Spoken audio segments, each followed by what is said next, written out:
barakatuh. Oh, I see more life in the morgue. Assalamu alaikum wa rahmatullahi wa barakatuh. Isn't it good to be in London? Isn't this religious sites aside the best city on earth? Isn't it? Yes. Do you agree with me? Yes. Give me an alhamdulillah if you agree with me. It's brilliant, isn't it? Do you know what? I was walking in here and I noticed all these people at the back of the room. And I thought that's interesting because there's quite a few chairs on the left-hand side, on the right-hand side. Why have our brethren gathered right at the back of the room? And the first thing that struck me is maybe those are the luxury seats. You know, in the cinema, you get the luxury seats at the back, don't you? The best ones where everyone reclines and sits back and says, MashaAllah, man, have as much popcorn as you want, so it's all on the house, kind of thing. So I thought maybe those are the luxury seats. But I thought, maybe not. You know, maybe this is business class and that's economy class.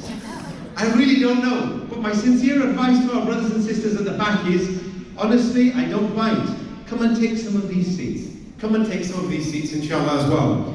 Okay, time is tight, and mashallah, Sheikh Mullah has done a fantastic job as far as ensuring we fully understand the lessons from the seerah, from the life of the Prophet sallallahu alaihi wasallam. I just want to ask you, how have your speakers been today? Give me a cheer for Loki. Has Loki been good? Give us a cheer. Give me, good, that's good on the clapometer, you know. Give me a cheer for Linda Sarsour. How's the machine? Oh my God! And now I suspect the last one is going to take the roof off this place. Give me a cheer for Sheikh Suleiman Mullah. How good is it? I think if this was about 1 point, never, let's not go there, right? Okay, this is a serious presentation. Yeah, and now that I have your attention with the customary initial humour and interaction every public speaker's got to do, I honestly have got some very serious stuff to show you. I won't be long, but I honestly believe this is one of the most important set of slides you will see as long as you live. Wallahu a'lam, yeah? MEND is an organisation, as you know, has been around how long? 4.5 years? Give me a show of hands if you had heard of MEND prior to today, prior to coming today. Give me a show of hands. My God, that is just about everybody. Even our brethren in the luxury seats at the back had heard of MEND. Excellent.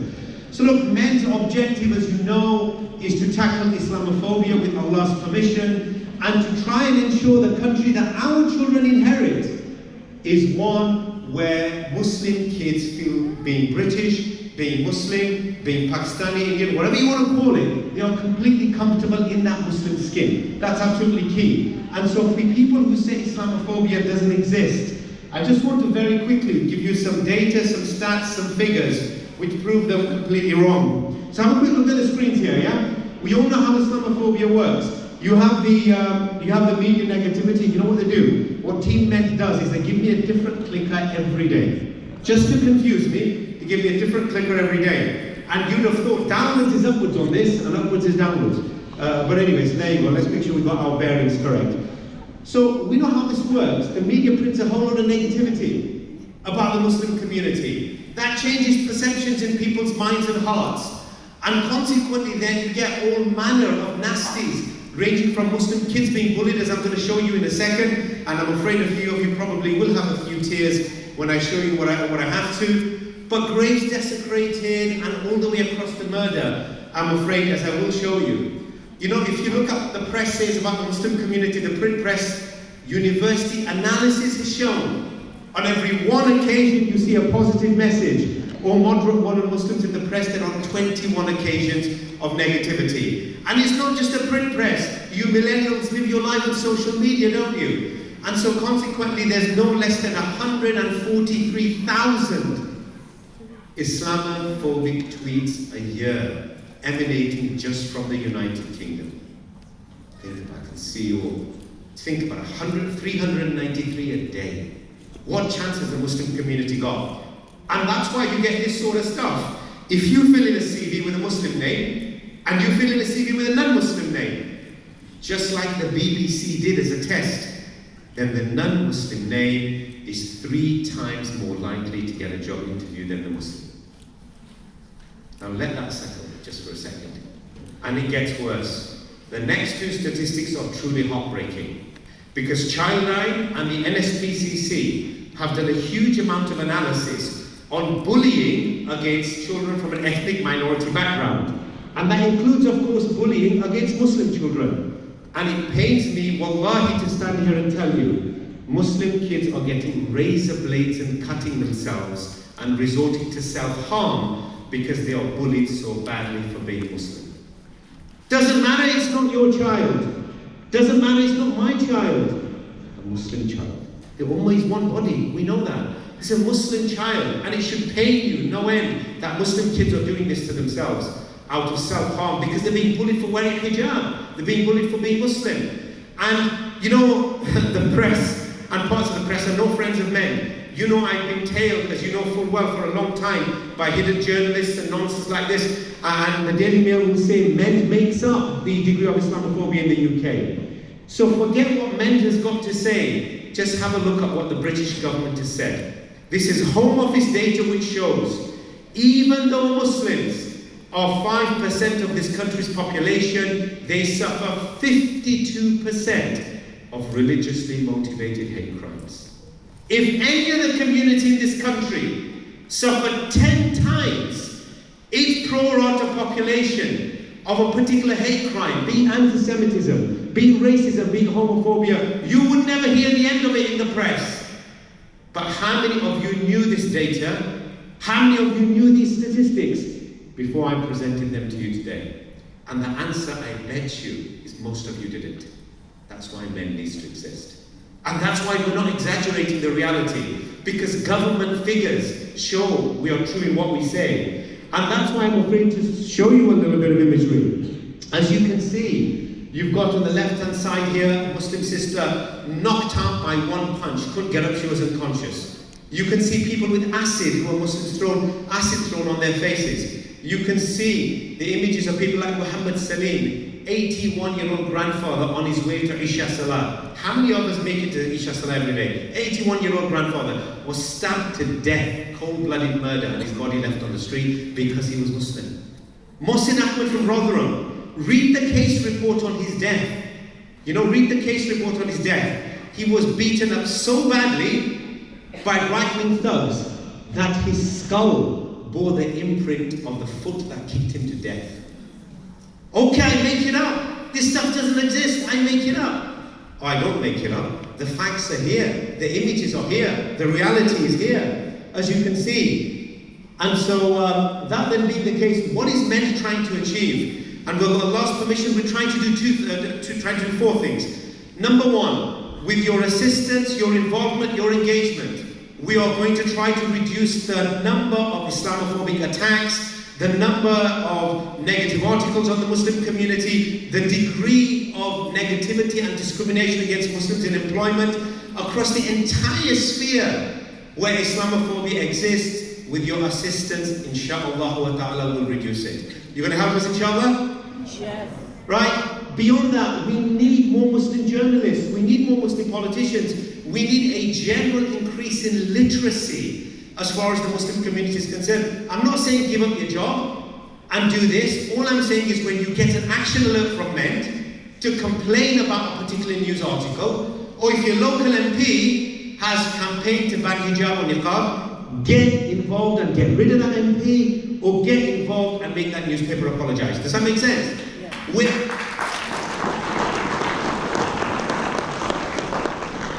When a lot of people do a little, it saves a little number of people doing a lot. Don't Muslim organizations again and again strategically have the same problem? The same 5 brothers and sisters do everything, and only so much is achieved. Right? In a similar fashion, as you can see, we want to play a real role in ensuring our children, with Allah's permission, inherit this country as believers, as Muslim, as mu'min, not people who are visibly scared to show their faith. Doesn't that matter to you? The best reason I ever heard anyone give for joining MEND is that sister did not want her children 20 years from now to say, Mother, when you had the chance to protect the hijab so I could walk out in it, why didn't you do it? And you just made more money and worked. When you had the chance for my brother to ensure he can have his beard and not be discriminated against, why didn't you do it? This is very, very important, and I think we've done an awful job as a community of ensuring Non-Muslims as a whole know what our phenomenal contribution has been. We've got so many doctors, engineers, lawyers. We have done so much for this country. So few people actually know it. And so, let me not depress you, and let me just very quickly tell you how MEND works. And I'm doing this because I'm hoping, at least subconsciously in your head, you're thinking, I can make a difference there. I can make a difference there. With Allah's permission, this organization started 4.5 years ago. As you will see today, hundreds and thousands of people nationally are involved. Alhamdulillah. And it can be a lot more effective if you get involved. So there's 3 parts to MEND, as you can see. The lobbying side, which protects your halal meat, your hijab, your niqab, things like that in Westminster, and I'm going to tell you in a minute how that's done. Beyond that, as you can see, you've got the grassroots operation, where teachers like yourselves can take our materials and teach them in schools.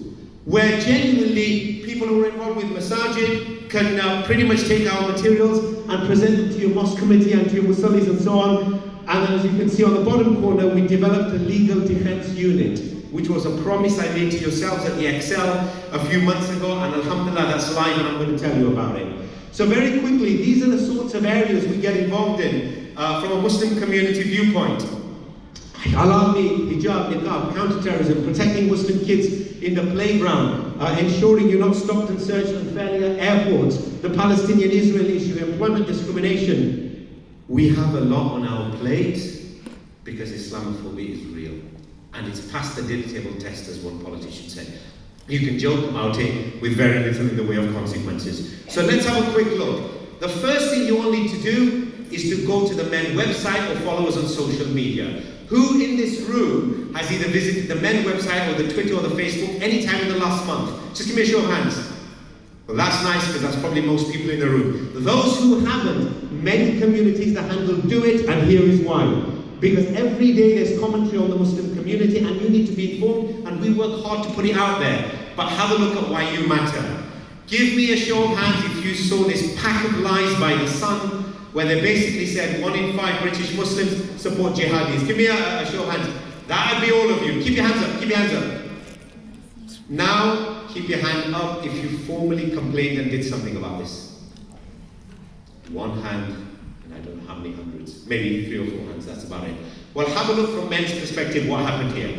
So the Sun decided to lie about the Muslim community. It took us 9 months of campaigning. Lawyers, analysts, reading codes and so on. But I'm honestly delighted to tell you, alhamdulillah, eventually we beat the Sun and they had to print that correction that they lied about their own headline. Good result, isn't it, yeah?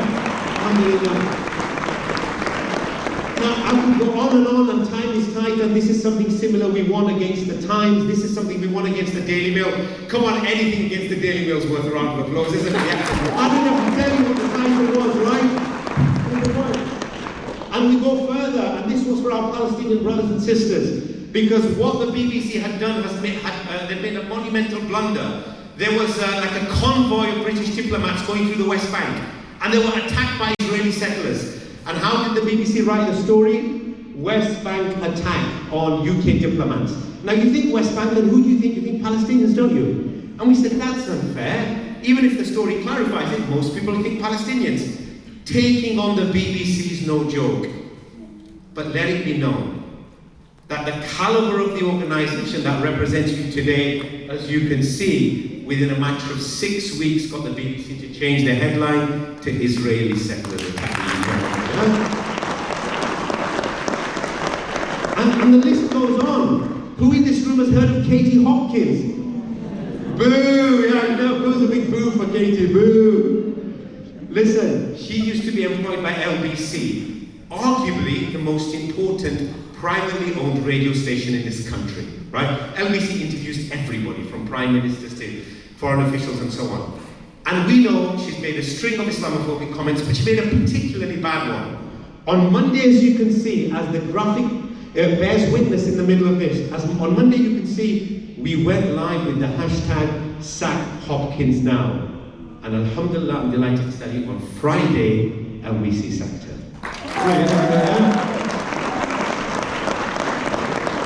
And on, all the changes MEND has, alhamdulillah, successfully done. If you have not downloaded the MEND app, then download it. It is for free from Apple Store, Android, whatever you want. because you will be able to daily check the stories of the Muslim community. God forbid, Allah protect us all, if you're attacked, you'll be able to report the hate crime to us. But on top of all of that, you put your postcode in, it will connect you to your local MEND working group.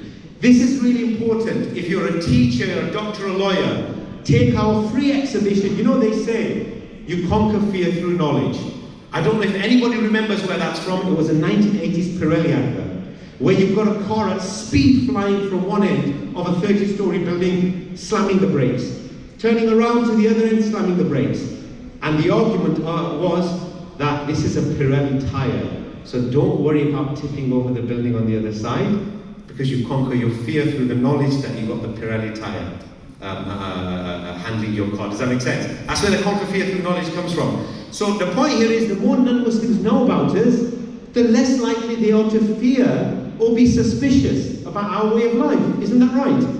And so consequently, MEND has built an exhibition. When this was showcased at Manchester University, 2,000 non-Muslims came out to see this thing. Alhamdulillah. And so take this, it's free. It showcases what Muslims did to fight for this country in the war. It showcases what we give to charity, how many jobs we've created, all this sort of stuff. Use it, it's for free, just contact MEND. In a similar fashion, and this is fascinating, we've created the first fact book for journalists in the history of this country, which covers virtually every area on Muslims. You know, Trojan horse scandals, Islamic wills, Muslim schools, blah, blah. So when the journalist is writing an article, which will be read by 95% of this country, which is non-Muslim, which will form their opinion about the 5% which is Muslim, then they will do it with accurate data as provided by MEND, rather than nonsense by the Sun newspaper, yeah? So that was round applause, yeah? And very high quality stuff, and it was launched at a massive media club. This is really interesting. You know, who heard about Labour and the definition on anti-Semitism and the kind of pressure that came on Jeremy Corbyn to adopt this definition? So we thought we'd do the same about Islamophobia, right?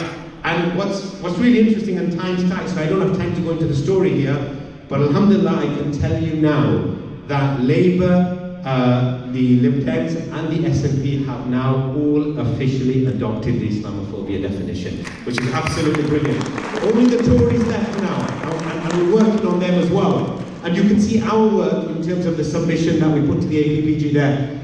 It is really interesting. You know, before parliamentarians go in the chamber and they debate on whether same-sex marriage should be taught in a Muslim school, and they debate on halal meat, and on hijab, and niqab, and whether niqab has any place in the UK, where do they get their briefings from? All manner of right-wing organisations give them briefings. Majid Nawaz and the Quilliam Foundation will give them briefings. It is left with Allah as my witness to MEND, to mainly give the 30, 40, 50 page researched paper to the politician before they go in the chamber and they vote on your right to wear a niqab, or they vote on your right to wear a hijab, or to eat instant halal meat.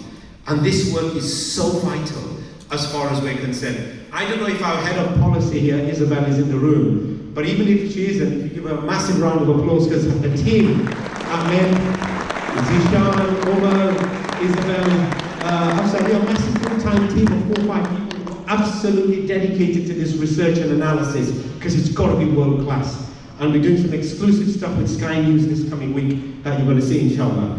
And that's why we've got to go to party conferences as well. You know, you go to the average community organisation's event at Conservative conference, at Labour conference, and you get 5 people in the audience. You go to the MEND one and it's kind of packed with 100, 200 people, alhamdulillah. Why? Because they know the Muslim vote matters, as I'm going to tell you in just a second. Now, this is really close to my heart, is this point. I said to you, Muslim kids were doing what? They were taking razor blades and resorting to self-harm. There's even studies The Guardian has reported on where kids are now taking skin whitening cream and whitening themselves. I don't want to be known as a brown Muslim. I'm just going to get skin whitening cream. I'm going to change my name. You change your name, you change your colour of birth, you stop wearing hijab, you're not going to grow your beard. Sooner or later, you will leave Islam. Isn't that's the game? That's what Islamophobia is about. The stakes couldn't be higher. The right wing knows the tougher they make life to be Muslim in this country, the more likely you are to flee the faith. Just let that sink in.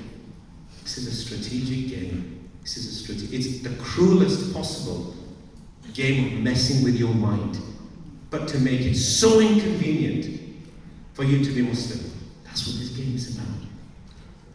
And that's why we're really happy, alhamdulillah, that even though the government didn't spend a huge amount of money on building materials for schools to tackle Islamophobia, alhamdulillah, from a MEND perspective, we built the teaching brochures.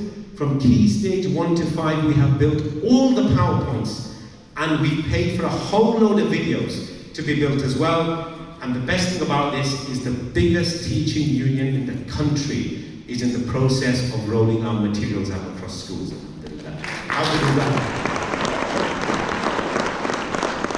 It's serious stuff, to say the least. Look, alhamdulillah, you're going to hear scholars day in and day out give you the most fantastic ahadith and Quran ayah, and so they should. I'm not a scholar, I'm an activist. My job is for you to come here and to give you practical solutions. It's as simple as that. I want you to go away in the next few days and not forget what you saw, for you to know you can make a difference.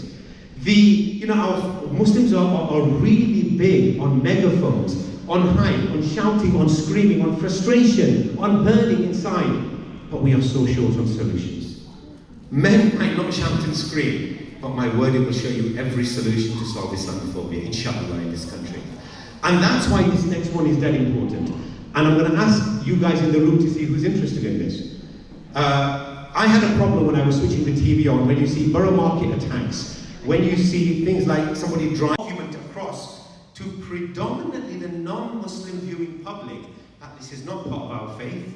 It's got nothing to do with us. It's got nothing more to do with us than it has got to do with your faith. Actually, is the truth of the matter, and we stand in solidarity with the victims. These are key messages. But Muslims haven't had this degree of articulation.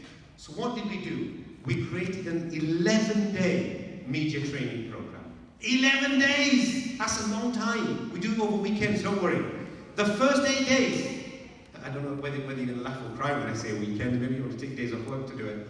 First 8 days are to do with how you defend the niqab as a human right, how you show Muslims are not extremists, how we ensure we have the right to teach things a certain way in Muslim schools, how we absolutely ensure just because we look different doesn't mean our values are different. How often do two people look the same and their values are very different? 8 technical days so you know your stuff before you get onto Channel 4 and the BBC. And then 3 physical days of media training with cameras, whereby we test how good you are on camera and play it back on the laptop.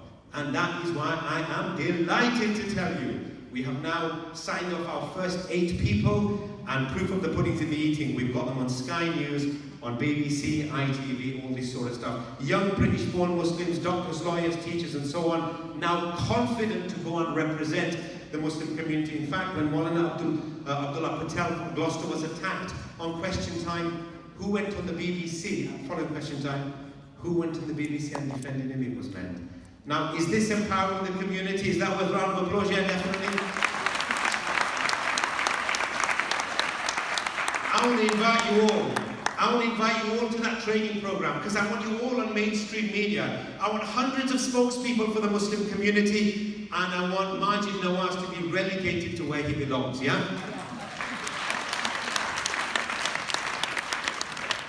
And the proof of the pudding here is even Scotland Yard and the Metropolitan Police and police organisations, when they need to talk to the Muslim community and credible grassroots Muslim organisations, who do they come to? They don't go to the likes of Quilliam or others.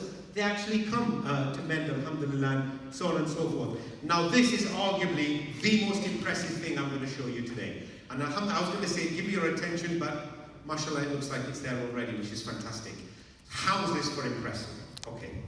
What percentage of the UK is Muslim? Tell me. 5, yeah? Okay. Now, you might think 5% of a country. How influential can this community really be? Well, I tell you, the Muslim community, and I've said this before, and the Daily Telegraph has attacked me, and other newspapers have attacked me, and I'm going to say it again, no one can sue me because it's true. The Muslim community is hugely influential politically in this country, and I'm going to explain to you why. Follow me, please. We are not thinly and evenly spread from John O'Groats to Land's End as a community, are we? How many Pakistanis live in Devon? Or in John O'Groats? Or on the Isle of Skye? How many Gujaratis on the Isle of Skye? Virtually none. We are not thinly unevenly spread like that. We are packed in certain areas like Blackburn, Bolton, Manchester, Ilford, Walthamstow. You know, we are densely populated. Forget the word packed, that's bad use of words, I take that back. But we are densely populated in about 80 to 100 areas. You agree with this, right? Yeah. So in those 80 to 100 areas, the Muslim community can either unseat the existing candidate, yeah, or re-elect that candidate. Do you agree with me? 80 to 100 areas, you know, Bradford, Bolton, Blackburn, whatever. What is the majority the Conservative Party currently has in Parliament? Anyone tell me that? 7 as a majority, anybody else? They actually don't have a majority. They're down by about 10 votes. And that's why the DUP is propping the government up, isn't it, yeah?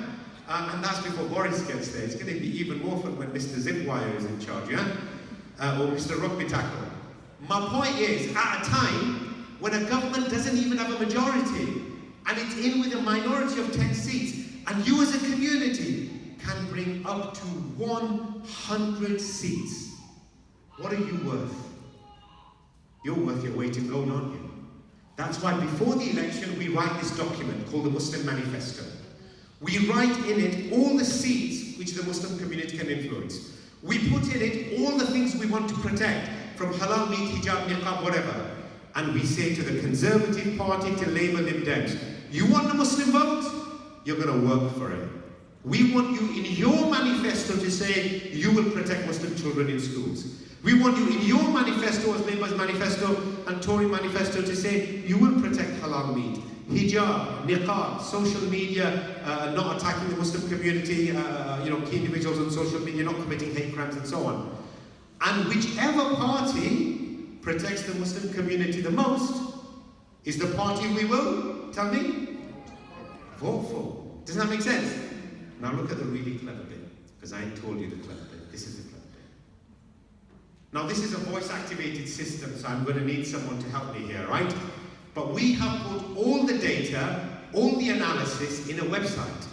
And as you're going to see, you put your postcode in and out is going to pop something amazing.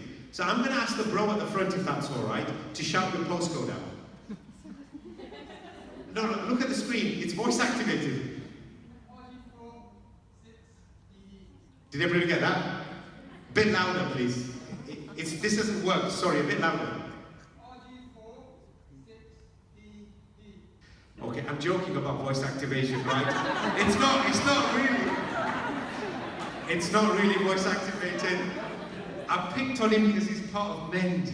And you've got to believe he's part of MEND, I'm going to pick on you, man.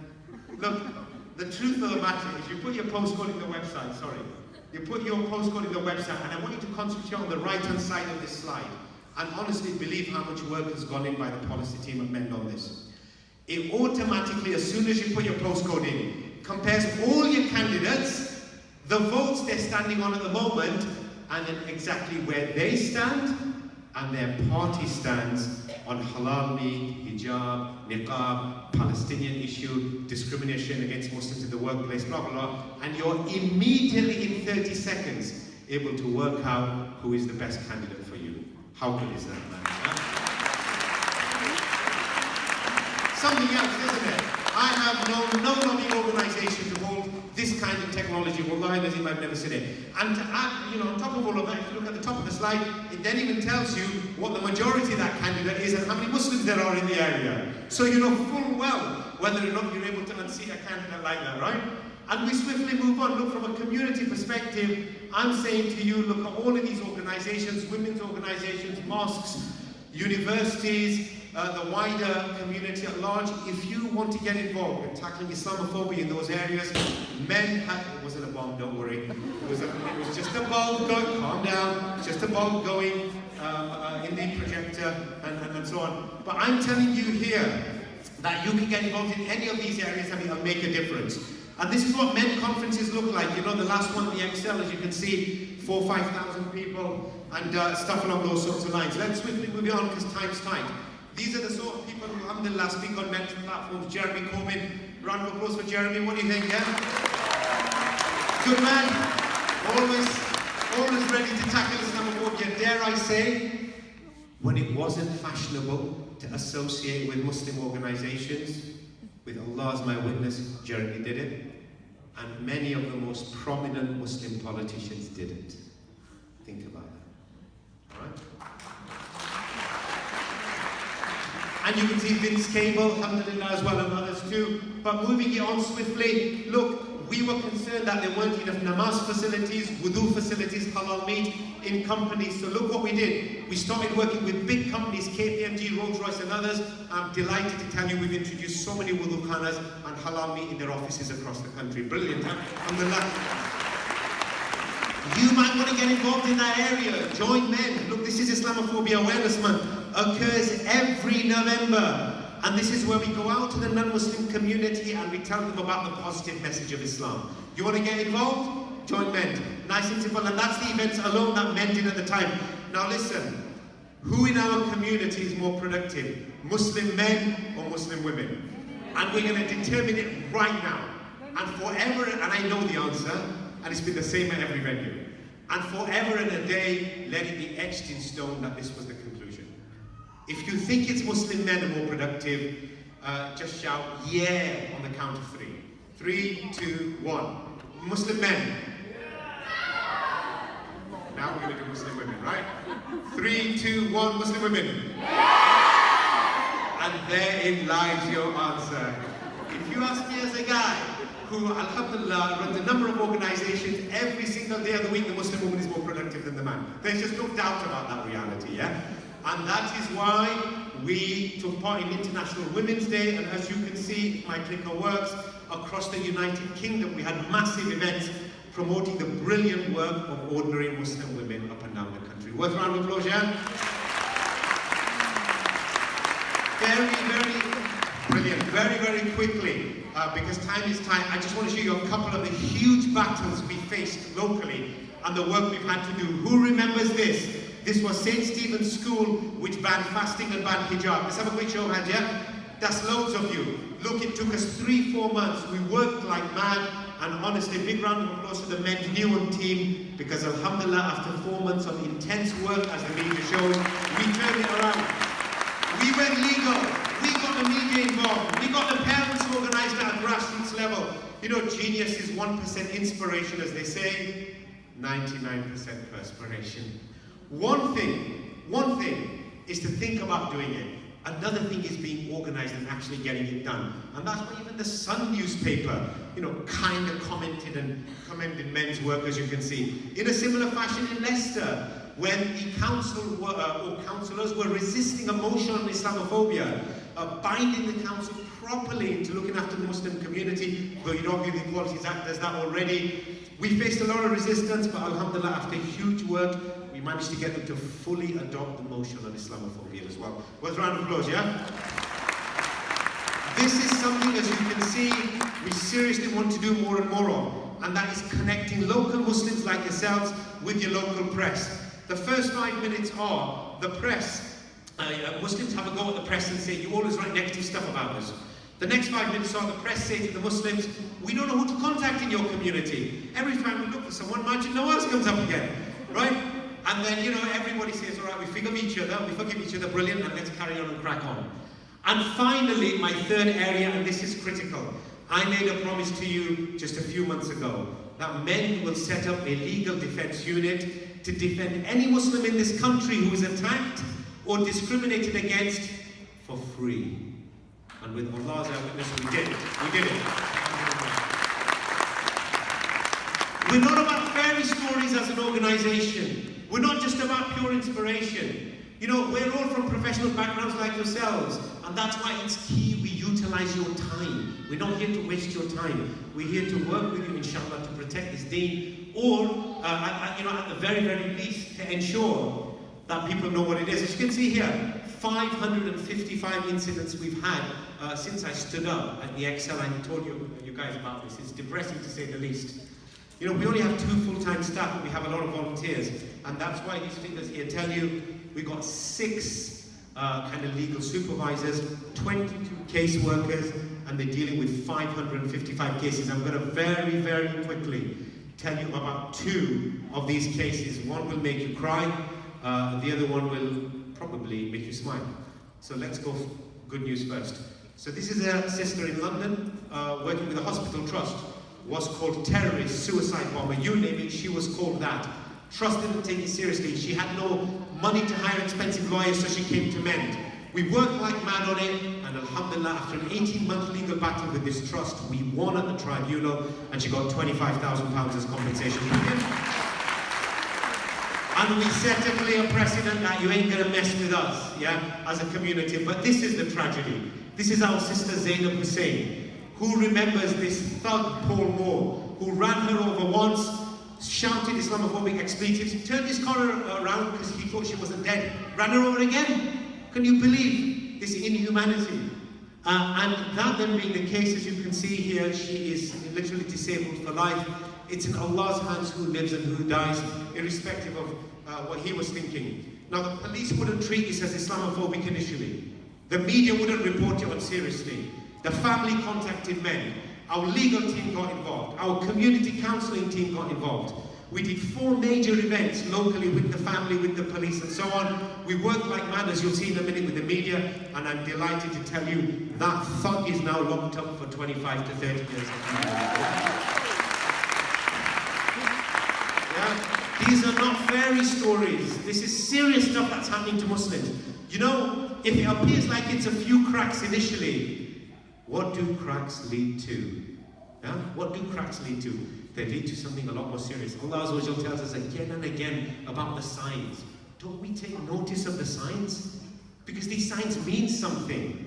They are representative of something. They will lead to something if we don't get our act in order.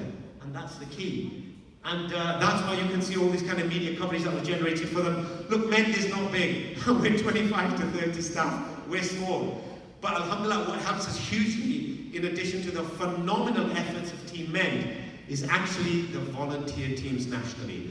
You know, in many places across the country, you go to Blackburn, Manchester, Bolton, Ilford, whatever, you now have a team of MEND volunteers. Some people working with media, some people working with universities, some people working with mosques, some people working with women's organizations. That's what I'm here to invite you to do today, as you're going to see very, very, very shortly.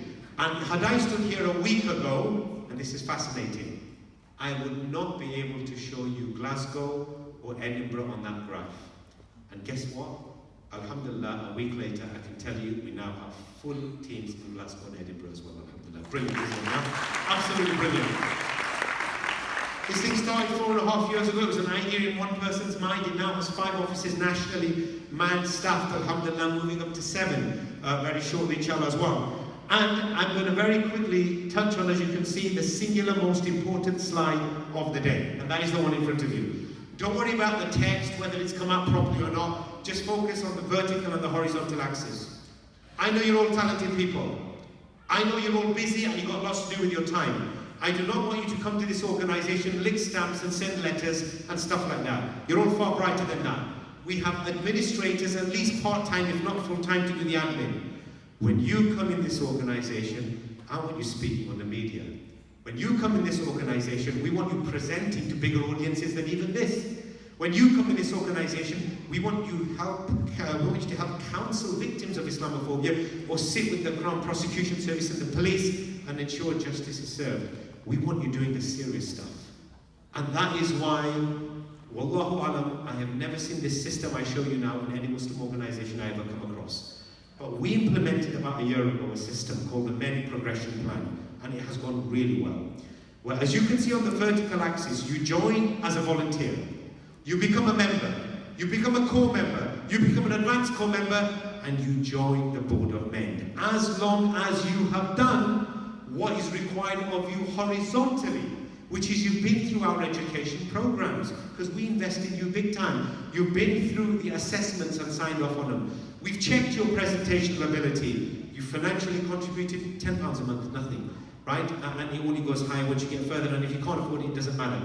And as you can see also, there's a time commitment too. In other words, we have a proper progression plan for you from the day you start to the day you stand where I am and become in charge of this organization. Have you seen that before anywhere in a Muslim organization? Is that worth a round of applause, yeah? perhaps that's why, if you look at the likes of the EU's Parliament magazine, even they now have said people across Europe have got to study MEND's working model. So instead of government spending fortunes of money on counter-terrorism legislation, study this organisation's model. And honestly, but perhaps my big trick, almost before I part, has got to be this one, that even the World Economic Forum, where prime ministers and big officials meet, even they, when they're highlighting 6 organisations as best example of human rights practice and human rights promotion, again with Allah as our witness, we almost fell off our chair when we saw we were one of the 6 in the world. That's something which is why, in a matter of seconds, I will wrap this presentation up because I have 16 seconds left. But I need you to do something. Give me a show of hands if you believe the work of MEND is really important in protecting Islam in this country. Brilliant. Now do me a favor. All of you have in front of you a volunteer card, a green one. Just lift that volunteer card, please. Wave it in the air. Yeah, wave it in the air. I'm going to hold now for 10 seconds, 15 seconds, and then as I say, I'm literally finishing. Fill that card in. That is so important to us. If you want 3-4 of us to work 23 hours a day, destroy our marriages, stay away from our kids, destroy our health, then don't help us. And see what happens to Islam in this country. If we're all going to take a tiny bit of the load, fill that form in. Because you bear what you're interested in, what you have got time for, and probably what you're talented with. We will find that niche and help you, inshallah. I'll give you 10, 20, 30 seconds. Fill it in before I finish, please. Whilst you're filling it in, have a look at this scary stuff on the screen. This is now the rise of the right wing across Europe. If I haven't sent a chill up your spine, have a look at what I show you now. Can you see that? 20%, 25%, 30%. A number of these are parties dedicated to banning halal meat, hijab, niqab. I want to show you something here, yeah? Have a look across Europe at where halal meat is still available. Almost nowhere in terms of completely unstunned or not heavily regulated halal meat. We live in one of the few places in Europe where it's still freely available in an unstunned form. You know, but the thing about rights and privileges is what you have to do, you have to protect them, isn't it? And that's why I'll tell you here now the most insane thing you will hear this year. If you hear something more bonkers than this, then, you want to tell me. We've started now going to France, Germany, Belgium, and helping other countries and other Muslims set up something similar to MEND. You filling your forms in, aren't you guys, yeah? If you filled it in, wave it in the air, please. If you filled it in, great. And just keep going, because you're all talented people, you can multitask. So, look what happened in this meeting. The sisters in this meeting are from France, from Paris. And they turned around and said, Sufyan, something really weird. And I said, this is the most insane thing I've heard all year. There's something really weird happens in France regularly, and we get this case again and again and again. And I said, what's that? And they said, you have a Muslim child at lunchtime, and they offered the meat option to eat, or the vegetarian option. Give me a show of hands. I know the meat option might be beef, it may be chicken, on some days it is, what is it? Pork. Give me a show of hands if you think the Muslim child eats the vegetarian option. Now, okay, most of you. Now give me a show of hands if you think the Muslim child eats the pork. Some of you may have second guessed this. The tragedy is, you can see the silence in the room, because you know where this is going. The Muslim kids eat the pork. Why? I didn't believe this till I checked it 3 times. I checked it 3 times because it's so unbelievable. Because a number of France's constituencies are run by Marine Le Pen, the head of the National Front. You know Marine Le Pen, right? And in those constituencies, and many others in France, a lot of the teachers are really right-wing. And so the teacher says to the Muslim pupil, I know you're Muslim, and I checked this with the Islamophobia recording agency in France who confirmed it. They said, I know you're Muslim, I know you're not vegetarian, and if you do not eat this pork, we will report you to the radicalization authorities. I want you to think about this, because this is where things are going. When they banned in a European country the niqab, and they refused to ban other visible symbols of faith. They made it clear that, you know, this wasn't a decision based on equality, this is a decision because we wanted to ban the niqab. It's not going in a positive direction. So what the French people were saying to me is, if tomorrow you don't want to be where we are today, you had better made a success of this organization, MEND. And we know the verse in the Quran where Allah Azza wa Jal tells us, you know, once we believe, do we think we're not going to be tested? Of course we are. Which is why we will leave this diagram on here for a minute or so. Whether you are interested in working with schools, mosques, universities, whatever you like, you have got here clearly where you can get involved with MEND. So I'm now just going to end by saying this to you, yeah? You're all talented people in this room. Is there anyone in this room who's not talented? Put your hand up. Don't be the joker in the room. Right? You're all talented people. So here's what I want to say to you. Honestly, there are two types of talented people in this room. The first type are the type who will try their level best, work hard, put the hours in, be intelligent, strategic, and you will individually rise.